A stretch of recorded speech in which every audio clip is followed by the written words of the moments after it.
Hello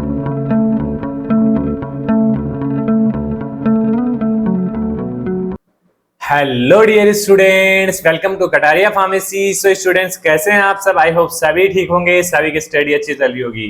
तो बच्चों, हमारी चल रही थी B pharma exam booster series. तो ये एग्जाम बूस्टर सीरीज हमारी सेकेंड सेमेस्टर तक आ गई है। सेकेंड सेमेस्टर का भी एक लेक्चर हमारा अपलोड हो चुका है। अगर आपने नहीं देखा है तो इस वीडियो के डिस्क्रिप्शन में जाइए, आपको उसका लिंक मिल जाएगा। कंप्लीट हमारी सीरीज का लिंक मिल जाएगा। बी फार्मा फर्स्ट सेमेस्टर के लेक्चर्स भी अपलोड हो चुके हैं, बी फार्मा 8 सेमेस्टर के लेक्चर भी अपलोड हो चुके हैं। अब जल्द ही हम सभी सेमेस्टर को कंप्लीट करेंगे।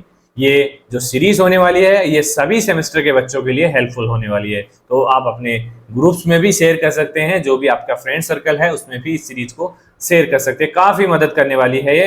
रेगुलर बच्चों के लिए तो हेल्प करने वाली ही है, बाकी जो नॉन रेगुलर हैं उनके लिए भी ये बहुत हेल्पफुल होने वाली है। तो चलिए स्टार्ट करते हैं। आज का हमारा सेकंड सब्जेक्ट होने वाला है बी फार्मा सेकंड सेमेस्टर का। तो सेकंड सब्जेक्ट है हमारा pharmaceutical organic chemistry. Pharmaceutical organic chemistry के जो भी इंपॉर्टेंट टॉपिक्स हैं, इंपॉर्टेंट क्वेश्चंस है, शॉर्ट क्वेश्चन, लॉन्ग क्वेश्चन, वो हम देखने वाले हैं और उनका एक्सप्लेनेशन हम देखने वाले हैं। चलिए बच्चों स्टार्ट करते हैं। तो स्टार्ट करने से पहले अगर आप चैनल पे न्यू हैं तो चैनल को सब्सक्राइब जरूर कर लें और बेल आइकन को प्रेस कर दें, जिससे हमारी आने वाली न्यू वीडियो का नोटिफिकेशन आपको सबसे पहले मिल सके। चलिए बच्चों करते हैं स्टार्ट। सबसे पहले देख लेते हैं यूनिट फर्स्ट से शॉर्ट क्वेश्चन क्या क्या बन सकता है। तो देखिए बच्चों, बेसिकली हमारी यूनिट फर्स्ट के अंदर ऑर्गेनिक केमिस्ट्री के अंदर बेसिक जो पॉइंट्स हैं वो दिए गए हैं। तो क्वेश्चन भी बेसिक पॉइंट्स के ऊपर ही पूछा जाने वाला, ज्यादा डीपली नहीं जाएगा एग्जामिनर। डीपली जाने के लिए आगे यूनिट्स काफी हैं। सबसे पहले इसमें IUPAC name and nomenclature of alkenes, ये आना चाहिए बच्चों। आपको पूछा जाएगा ये 2 मार्क्स के अंदर, तो कहीं ना कहीं मतलब 2 मार्क्स के अंदर पूछने लायक तो क्वेश्चन है ये। बाकी रिपीट हुआ है, प्रीवियस ईयर जो पेपर्स हैं उनके अंदर काफी टाइम रिपीट हुआ है ये। तो इसको आपको अच्छे से याद कर लेना। बेसिकली जो एल्केन्स होते हैं उनमें जैसे प्रीफिक्स यूज होते हैं, meth, eth, pro, ETC, according to carbon, numbers of carbon पे डिपेंड होता है। सफिक्स बेसिकली एन इसके अंदर ऐड होगा। जैसे एग्जांपल है CH3 को मिथेन बोलते हैं, CH2H6 को बोलते हैं इथेन। अगर 3 कार्बन आ जाएगा तो उसको बोलेंगे प्रोपेन। तो ऐसे मतलब ये IUPAC नेम है, नोमेनक्लेचर है, किस अकॉर्डिंग किया गया है, आपको नॉर्मल आपको पता होना चाहिए बच्चों। तो इजीली आप 2 मार्क्स में तो इसको कर ही सकते हैं। चलिए सेकंड क्वेश्चन क्या बन सकता है? जो सिस एंड ट्रांस आइसोमर्स हैं उनको डिफाइन करने के लिए उनकी डेफिनेशन आपको पूछी जा सकती है। सिस एंड ट्रांस आइसोमर्स क्या होते हैं? बेसिकली सिमिलर ग्रुप्स होते हैं on the same side of A double bond. मतलब जो सिस आइसोमर हो गए, 2 टाइप्स के होते हैं आइसोमर, सिस और ट्रांस।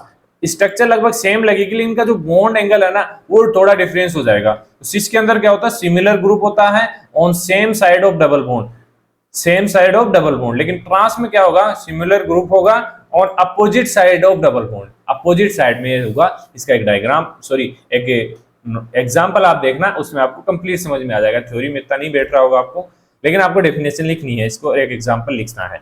जैसे सिस ट्यूब्यूटेन और ट्रांस ट्यूब्यूटेन, इसका आपको देख लेना है, इसकी स्ट्रक्चर वगैरह।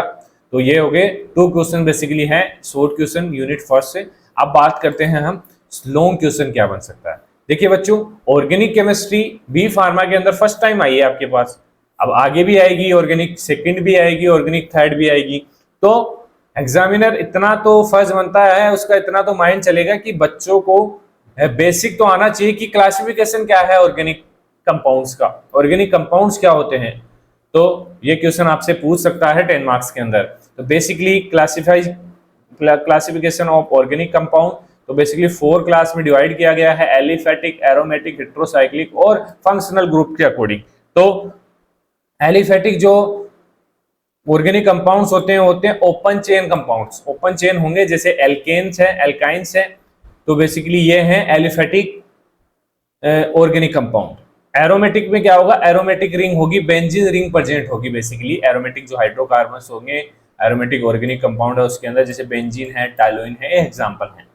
हेट्रोसाइक्लिक मतलब इसके अंदर हेट्रो एटम्स प्रेजेंट होंगे, जैसे पायरिडीन है, फ्यूरेन्स है। ये हेट्रो एटम मतलब जैसे कि फ्यूरेन के अंदर ऑक्सीजन प्रेजेंट होता है, तो ऐसे एटम्स उसके अंदर प्रेजेंट होंगे, तो उसको हेट्रोसाइक्लिक बोलेंगे। फंक्शनल ग्रुप जैसे अल्कोहल, एल्डिहाइड, कीटोन, जैसे बेंजीन के साथ OH जुड़ा हुआ है तो उसको फिनोल बोल देंगे। तो ऐसे मतलब इनको OH जुड़ा हुआ है, CHO जुड़ा हुआ है तो एल्डिहाइड हो जाएगा। तो ये अकॉर्डिंग टू फंक्शनल ग्रुप भी इनको क्लासिफाई किया गया है। अब सेकंड क्वेश्चन है आइसोमेरिज्म क्या होता है। 5 मार्क्स का क्वेश्चन है वैसे तो, लेकिन तैयारी करनी है आपको 10 मार्क्स की बच्चों, क्योंकि 10 मार्क्स की आप तैयारी करेंगे तो आपके सारे 2 मार्क्स 5 मार्क्स सारे क्वेश्चन आप कवर कर लोगे। तो देखिए ज्यादा बड़ा टॉपिक नहीं है बेसिकली। क्या कितने टाइप्स के होते हैं, बेसिकली 2 टाइप्स के होते हैं isomerism, structural isomerism, stereo isomerism. तो इनके बारे में आपको डिटेल में स्टडी करनी है बच्चा। Structural isomerism basically chain positional functions होते हैं, और स्टीरियो आइसोमेरिज्म बेसिकली ज्योमेट्रिकल होते हैं, जिसमें cis trans and optical types के होते हैं। तो इनको आपको डिटेल में स्टडी करना। देखिए यहाँ से आपका सिस ट्रांस की डेफिनेशन भी याद हो जाएगी, तो वहां स्टडी करने की जरूरत ही नहीं पड़ेगी आपको, क्योंकि एक दूसरे से रिलेट करते हैं। जरूरी नहीं है कि एक यूनिट के अंदर एक ही क्वेश्चन आपसे पूछा जाए, 2-3 क्वेश्चन भी पूछ सकते हैं। सिस ट्रांस की डेफिनेशन अलग से पूछ ले और यहाँ पे आइसोमेरिज्म अलग से पूछ ले। ये कोई वो नहीं है कि यहाँ वहां पूछ लिया तो यहाँ पे नहीं पूछेगा, ऐसा नहीं है। तो चलिए आगे चलते हैं। यूनिट सेकेंड एंड थर्ड को हमने कंबाइंड में किया है। इसके जो भी क्वेश्चन, क्योंकि जो बेसिकली टॉपिक है ना हमारा सेकंड और थर्ड के अंदर एक ही टॉपिक है, बस वो दोनों यूनिट के अंदर उसको अरेंज कर दिया। तो बेसिकली शॉर्ट क्वेश्चन क्या बन सकता है इससे, डाई एल्डर रिएक्शन। बहुत अच्छा क्वेश्चन है बच्चों, बार बार पूछा जाता है डाई एल्डर रिएक्शन की, तो इसकी रिएक्शन आपको याद होनी चाहिए। तो बेसिकली इसके अंदर देखिए 4+2 साइक्लो एडिशन रिएक्शन होती है, फॉर्मिंग 6 मेंबर रिंग रिजल्ट के अंदर मिलती है। तो रिएक्शन आप देखेंगे तो आपको पता चल जाएगा। एग्जाम्पल देखिए 1,3-ब्यूटाडाइन प्लस इथेन, ये दोनों कंपाउंड रिएक्ट करके क्या बनाएंगे, cyclohexane. Cyclohexane basically 6 member ring है, तो ये है हमारी डाई एल्डर रिएक्शन। अब इसको रिएक्शन में अरेंज आपको करना है, रिएक्शन आपको लिखनी है इसकी। तो ये 2 मार्क्स का क्वेश्चन है बच्चों, बहुत ही इंपॉर्टेंट है। ओजोनोलाइसिस, ओजोनोलाइसिस बेसिकली ओजोन किसके बोलते हैं, O3 को बोलते हैं। तो इसमें क्या होता है, क्लीवेज ऑफ एल्केन। एल्केन का क्लीवेज होके क्या बनता है, एल्डिहाइड और कीटोन। जब O3 बाइंड होता है तो एल्डिहाइड और कीटोन का फॉर्मेशन करता है। जैसे एग्जांपल है इथेन से फॉर्मेल्डिहाइड होगा, जब ओजोनोलाइसिस रिएक्शन होगी ना तो इथेन किस में कन्वर्ट हो जाएगा, फॉर्मेल्डिहाइड में। तो ये एग्जांपल हो गया ओजोनोलाइसिस का। इसका भी जो रिएक्शन है वो आपको याद होना चाहिए बच्चों। 2 मार्क्स का क्वेश्चन है, अच्छा क्वेश्चन। चलिए आगे देखते हैं। मार्कोनिको रूल्स, बेसिकली ये 2 मार्क्स के अंदर भी पूछा जाता है और 5 मार्क्स के अंदर भी पूछा जाता है। एंटी मार्कोनिक और मार्कोनिक दोनों को ही अच्छे से याद करना है बच्चों आपको। मार्कोनिको की डेफिनेशन सबसे ज्यादा पूछी जाती है। इसमें क्या होता है कि जो इलेक्ट्रोफिलिक रिएक्शन होती है ना, उसके अंदर जो हाइड्रोजन अटैच होता है ना, वो उसी कार्बन से अटैच होता है जिसपे हाइड्रोजन की संख्या सबसे ज्यादा होती है। ये इसकी खासियत है, यही एक रूल है। मतलब ये जो मैंने बोला है अभी, यही रूल है मार्कोनिको, और कुछ नहीं है इसके अंदर। इलेक्ट्रोफिलिक एडिशन रिएक्शन के अंदर जो हाइड्रोजन अटैच होते हैं ना, वो ऐसे कार्बन से अटैच होते हैं जिसपे मोर हाइड्रोजन हो। यही कॉन्सेप्ट है इसका। एग्जांपल देखिए, addition of HBr to propene, ये एग्जांपल है मार्कोनिको रूल्स का। इसके अलावा स्टेबिलिटी ऑर्डर ऑफ एल्केन, ये भी 2 मार्क्स का क्वेश्चन है कि स्टेबिलिटी जो ऑर्डर होता है एल्केन का वो आप दीजिए। तो टर्सरी एल्केन्स होते हैं, उनकी स्टेबिलिटी सबसे ज्यादा होती है, सेकेंडरी की उससे कम होती है, प्राइमरी की उससे कम होती है, और नॉर्मल जो इथेन है उसकी बहुत कम होती है। तो ये स्टेबिलिटी ऑर्डर हो गया 2 मार्क्स के लिए। सेथजेप रूल्स, ये भी 2 मार्क्स का क्वेश्चन है। तो इसके अंदर क्या होता है, predict major product in elimination reaction. जो एलिमिनेशन रिएक्शन होती है ना, उसके अंदर जो मेजर प्रोडक्ट होता है ना, उसको प्रेडिक्ट किया जाता है सेथजेप के अकॉर्डिंग। एक साइंटिस्ट थे, उन्होंने इसके बारे में बताया था। तो बेसिकली एग्जांपल देखिए, ट्रू ब्रोमोब्यूटेन में मेजर प्रोडक्ट्स क्या है, 2 ब्यूटेन। ये प्रेडिक्ट किया गया सेथजेप रूल के अकॉर्डिंग। तो इसको आपको अच्छे से याद करना है। Structure and use of iodoform, देखिए बच्चों जो भी कंपाउंड्स हमारे सिलेबस में दे रखे हैं ना, उनके स्ट्रक्चर एंड यूजेज आपको आने चाहिए। यूजेज तो आने ही आने चाहिए, फंक्शंस आपको आने चाहिए। देखिए कोई भी उठा के दे देगा आपको टॉपिक, क्योंकि इतने सारे टॉपिक दे रखे हैं। मैं भी ये नहीं बोल सकता कि ये इंपॉर्टेंट है, मैं तो प्रीवियस ईयर जो रिपीट हो रहे हैं बार बार वो आपको बता सकता हूं। जैसे आयोडोफॉर्म है, इसके बारे में बार बार आपको पूछा जाता है, तो वो मैंने बता दिया। लेकिन एग्जामिनर और कोई कंपाउंड उठा के आपको दे देगा कि इसके फंक्शंस बताइए, तो आप कंफ्यूज हो जाएंगे। तो उसके लिए क्या करना है, सभी कंपाउंड का यूजेज एंड फंक्शन आपको याद होना चाहिए। ये आपके लिए टास्क है। Use as antiseptic and disinfectant, ज्यादा नहीं, 1-2 पॉइंट याद कर लो, आपको 1-2 मार्क्स में पूछा जाएगा, ज्यादा लॉन्ग क्वेश्चन नहीं पूछा जाएगा इनके ऊपर। चलिए लॉन्ग क्वेश्चन क्या बन सकते हैं यूनिट सेकंड और थर्ड से, E1 E2 reaction, SN1 SN2 reaction, आपको डिटेल में स्टडी करनी है बच्चों। जरूरी नहीं है कि E1 E2 कंबाइंड में पूछे, E1 के बारे में पूछ लेगा या E2 के बारे में। 10 मार्क्स का क्वेश्चन बनता है, SN1 SN2 कोई सी भी रिएक्शन उठा के आपको दे देगा। इन दोनों की 100% मैं गारंटी लेता हूं, इन दोनों में से क्वेश्चन जरूर देखने को मिलेगा इसी यूनिट से। तो क्यों ना हम इसको अच्छे से प्रिपेयर कर ले, तो आपका 10 मार्क्स का क्वेश्चन कवर हो जाएगा। तो E1 बेसिकली रिएक्शन जो होती है यूनिमोलिकुलर एलिमिनेशन रिएक्शन होती है, फॉर्म कार्बोकेटाइन का फॉर्मेशन इसके अंदर होता है। E2 होती है बाइमोलिकुलर एलिमिनेशन रिएक्शन होती है, वन स्टेप रिएक्शन होती है। अगर डेफिनेशन देखिए, वैसे डिटेल में आप स्टडी करेंगे ना बच्चों, तो डेफिनेशन वगैरह सब कुछ इजीली आप याद है। कौन कौन से ऐसे फैक्टर है जो अफेक्ट करते हैं E1 E2 रिएक्शन को? बेसिकली सबस्ट्रेट अफेक्ट करते हैं, बेस स्ट्रेंथ अफेक्ट करती है, सोलवेंट्स अफेक्ट करते हैं। ये कुछ फैक्टर अफेक्टिंग्स हैं E1 E2 रिएक्शंस को। अब बात करते हैं SN1 SN2 रिएक्शन। तो यूनिमोलिकुलर होती है, वही सेम होता है, इन्वॉल्व कार्बोकेटाइन इसके अंदर इन्वॉल्व होता है। बाइमोलिकुलर होती है, involve transition state. Basically detail में स्टडी करना है, यहाँ इतना समझ में नहीं आएगा बच्चों, आपको जब इसकी थ्योरी स्टडी करेंगे तो आपको समझ में आ जाएगा SN1 SN2 क्या होती है। मैं आपको बता दिया, इंपॉर्टेंट है, अच्छे से याद कर लेना, बार बार रिपीट होता है क्वेश्चन। हाइब्रिडाइजेशन क्या होता है? जो sp3 हाइब्रिडाइजेशन है, sp2 हाइब्रिडाइजेशन है, 5 मार्क्स में क्वेश्चन बन सकता है बच्चों।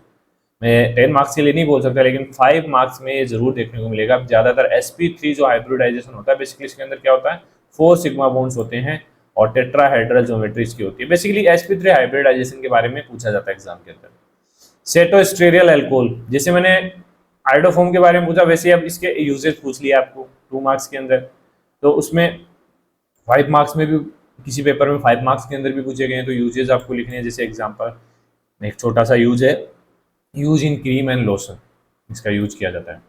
चलिए बात करते हैं यूनिट 4 की। यूनिट 4 से आपको क्या पूछा जा सकता है? शॉर्ट क्वेश्चन बन सकते हैं, केनिजारो रिएक्शन विद एग्जांपल। बार बार पूछा गया है क्वेश्चन, केनिजारो रिएक्शन की डेफिनेशन बताइए, इसके बारे में बताइए, छोटा सा ओवरव्यू दीजिए। तो basically aldehyde without alpha hydrogen undergo disproportionation. Basically aldehyde की रिएक्शन होती है इसके अंदर जो एल्डिहाइड है विदाउट अल्फा हाइड्रोजन अंडरगो, मतलब वो डिस्ट्रॉय होता है, तो ब्रेक डाउन होता है उसका। तो बेंजल्डिहाइड जैसे इसमें किसमें कन्वर्ट हो रहा है, बेंजिल अल्कोहल और बेंजोइक एसिड के अंदर। ये किसके, कौन सी रिएक्शन में हो रहा है? केनिजारो रिएक्शन में। रिएक्शन भी आपको पता होनी चाहिए बच्चों, रिएक्शन याद रहेगी तो अच्छा इंपैक्ट पड़ेगा, डायरेक्ट आपको मार्क्स मिल जाएंगे complete. Electromeric effect, electromeric effect क्या है? टेम्परेरी इलेक्ट्रॉन डिस्प्लेसमेंट होता है due to the attacking reagent. Attacking reagent की वजह से रिएक्शन के अंदर टेम्परेरी इलेक्ट्रॉन डिस्प्लेसमेंट होता है, उसको बोलते हैं इलेक्ट्रोमेट्रिक इफेक्ट। 2 मार्क्स का क्वेश्चन है। फॉर्मेल्डिहाइड के स्ट्रक्चर एंड यूजेज बताइए। देखिए और भी कंपाउंड है एल्डिहाइड्स के, लेकिन जो रिपीट हुआ है वो मैंने बता दिया, लेकिन जो कंपाउंड और दे रखे हैं उनके भी एक एक 2-2 यूजेज आपको पता होनी चाहिए कि कहाँ कहाँ इनका यूज हम कर सकते हैं। बेसिकली फॉर्मेल्डिहाइड को डिसइंफेक्टेंट, प्रिजर्वेटिव एंड रेजिन्स के रूप में यूज करते हैं।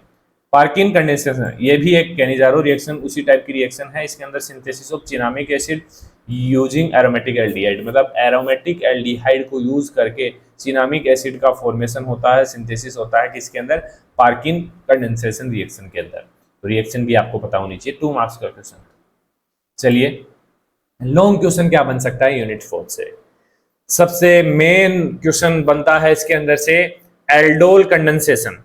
एल्डोल कंडेंसेशन के बारे में पूछा जाता है 5 मार्क्स के अंदर विथ एग्जांपल।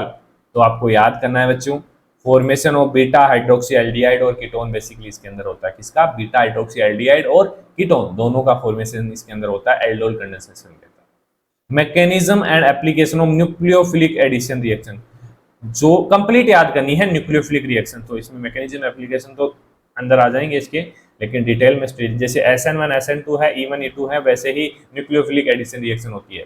तो आपको अच्छे से याद करना है, बेसिकली ये इंपॉर्टेंट है 10 मार्क्स के लिए। Addition of HCN to aldehyde जो भी है एग्जांपल है, ये तो याद करना है आपको कंप्लीट। बेंजोइन कंडेंसेशन 5 मार्क्स के लिए याद करना है आपको। बेंजोइन कंडेंसेशन बेसिकली इसके अंदर क्या होता है? Benzaldehyde to benzoin using cyanide as catalyst.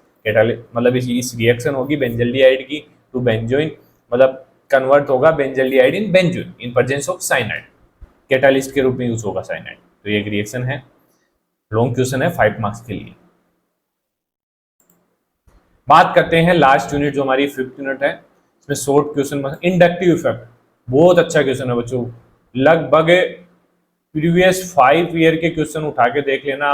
मैंने आरयूएचएस यूनिवर्सिटी का पेपर देखा था 5 साल के, तो उसके अंदर ये क्वेश्चन बार बार रिपीट हुआ है। इंडक्टिव इफेक्ट को डिफाइन 2 मार्क्स के अंदर ये क्वेश्चन बार बार रिपीट, इसीलिए मैंने इसको यहाँ पे रखा है। तो ये वापस आने के चांसेस बन सकते हैं। Electron displacement along a chain due to electron negativity. क्या होता है इंडक्टिव इफेक्ट? इलेक्ट्रॉन डिस्प्लेसमेंट होता है अलोंग ए चेन, चेन के साथ इलेक्ट्रॉन का डिस्प्लेसमेंट होता है due to electron negativity, electron की नेगेटिविटी के कारण ये इफेक्ट होता है। इसको बोलते हैं इंडक्टिव इफेक्ट। सेकंड है lactic acid succinic acid structure and use. वही मैंने बताया कि जो भी कंपाउंड्स हैं उनकी स्ट्रक्चर, यूज, फंक्शन आपको पता होनी चाहिए। तो लैक्टिक एसिड की स्ट्रक्चर आपको बनानी है, और इसमें मतलब अलग अलग आएगा क्वेश्चन, एक साथ नहीं आएगा बच्चों को, तो मैंने रख दिया है यहाँ पे। तो इसमें बेसिकली यूज कहाँ होता है? फूड प्रिजर्वेशन में यूज होता है, फार्मास्यूटिकल्स में यूज होते हैं। ये भी सक्सिनिक एसिड भी use in pharmaceutical and food additives. Acidity of carboxylic acid. Carboxylic acid की एसिडिटी किससे इन्फ्लुएंस हो सकती है? तो influence by resonance, substituents and solvent effects. ऐसे क्वेश्चंस भी बनते हैं 2 मार्क्स के अंदर। तो ये हो गए 2 मार्क्स के लिए 5 मिनट के अंदर। चलिए लॉन्ग क्वेश्चन देखते हैं हम इसके अंदर। तो सबसे पहला जो लॉन्ग क्वेश्चन बनता है वो एम्फेटामाइन स्ट्रक्चर एंड यूज। देखिए इसके अंदर काफी ड्रग्स दे रखी हैं, कंपाउंड्स दे रखे हैं जो बेसिकली इंपॉर्टेंट, बेसिकली एम्फेटामिन मेरे को लगा इंपॉर्टेंट क्योंकि बार बार रिपीट हुआ है, तो इसको मैंने रख दिया। इसकी स्ट्रक्चर यूजेज आपको आनी चाहिए। बेसिकली नॉर्मल जो यूज है इसका CNS स्टिमुलेट होते हैं, यूज इन ADHD। ADHD मतलब जो हाइपर रिएक्टिविटी डिसऑर्डर्स होते हैं ना, काफ़ी पर्सन्स के अंदर देखे जाते हैं ये। तो बेसिकली इसके अंदर जैसे एंजाइटी होती है, फैटिक होता है, इंसोमिनिया वगैरह की ऐसी प्रॉब्लम्स आ जाती हैं, तो उसके लिए एम्फेटामिन का यूज़ किया जाता है। CNS स्टिमुलेंट है, माइंड रिलैक्सिंग ड्रग है। इसकी स्ट्रक्चर आपको याद आनी चाहिए, यूजेज आपको याद आनी। अब आगे देखिए citric acid, methyl salicylate, oxalic acid, structure and use. वही चीज़ आ गई है, बार बार जो बोल रहा हूँ मैं कि सभी कंपाउंड्स के बारे में आपको पता होना चाहिए। कितने भी कंपाउंड लेके आपको एक साथ दे देगा 5 मार्क्स 10 मार्क्स के अंदर, उनके बारे में आपको लिखना पड़ेगा। तो क्यों ना हम सभी कंपाउंड्स के बारे में स्टडी कर लिए। अब देखिए मैंने तो यहाँ पे citric acid, methyl salicylate, oxalic acid बता दिया, लेकिन और भी कंपाउंड है वो यहाँ पे और कंपाउंड रख देंगे। उनको चेंज करने में थोड़ी टाइम लगता है, पेपर हर बार अलग अलग टीचर्स के द्वारा बनाया जाता है। तो यही है, जैसे सिट्रिक एसिड बेसिकली यूज होता है फूड और फार्मास्यूटिकल्स में, मिथाइल सक्सिनेट बेसिकली यूज होता है पेन रिलीफ ऑइंटमेंट्स में, oxalic acid use in bleaching and cleaning agents में। तो डिफरेंट अलग अलग यूजेस इनके। लास्ट क्वेश्चन है propylene glycol qualitative test and structure and uses. Basically qualitative test के बारे में बताना है, यूज एंड स्ट्रक्चर के बारे में बताना है। प्रोपाइलिन ग्लाइकोल तो basically use in antifreeze, cosmetic and food application. Applications तो आपको सभी के याद होने, स्ट्रक्चर और एप्लीकेशन, क्योंकि 2 मार्क्स में भी आ सकता है। ऐसे क्वेश्चंस तो आपको 5 मार्क्स में देखने को मिलेंगे, लेकिन यूजेज आपको 2 मार्क्स में पूछ सकता है। तो सभी के यूजेज आपको याद होना चाहिए बच्चों। तो आई होप ये वीडियो आपके लिए हेल्पफुल होने वाली है आपके एग्जाम्स में। कौन सी यूनिवर्सिटीज के एग्जाम कब आने वाले हैं एक बार कमेंट जरूर करना, कुछ और अलग व्यवस्था भी करेंगे आपके लिए। हमसे जितना हो रहा है उतनी कोशिश हम कर रहे हैं आप लोगों के लिए। नोट्स हमारे फ्री हैं, अगर आपने नोट्स नहीं लिए सेकेंड सेमेस्टर के, टेलीग्राम ग्रुप ज्वाइन कीजिए, वहाँ पिन मैसेज में जाके चेक करना, लिंक मिल जाएगा आपको कंप्लीट सब्जेक्ट के नोट्स का। तो बने रहिए, सपोर्ट कीजिए, हम भी आपके लिए लगे हुए हैं। मिलते हैं नेक्स्ट वीडियो में, जल्द ही कंप्लीट कर देंगे आपका सेकंड सेमेस्टर, ज़्यादा टाइम आपका नहीं लेंगे हम। चलिए मिलते हैं नेक्स्ट वीडियो में, तब तक के लिए धन्यवाद।